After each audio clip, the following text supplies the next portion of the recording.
Hi hi friends friends అందరికి అందరికి good morning. ఈ రోజు అయితే చాయ్ నేను పెడుతున్నా. ఎందుకని ఏమో టైం ఎంత అయింది? 7:30 అయిందనమాట. తొందరగా ఎందుకు లేచినావు ఈరోజు? తోటలో పోవాలి, కూతులు పడతాయి తోటల. చాలే చిక్కగా పెడతా అని గట్ట చేసేది.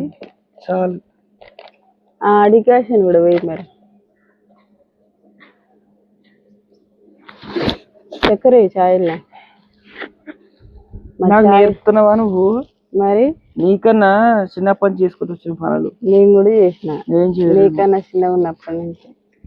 నీకు అన్నలు తమ్ముళ్ళు అక్కలు ఉండి చేసిరు. నాకు నేను కొంచెం వయసు పెరగగానే మా అక్కల పిల్లలు అయిపోయినాయి. నేను మా చెల్లెనే చేసుకున్నాను అన్ని పనులు. నేనైతే మా ఇంట్లో ఏ పని చేయకపోయేది. మా ఆయన చెప్పింది అయితే నిజం.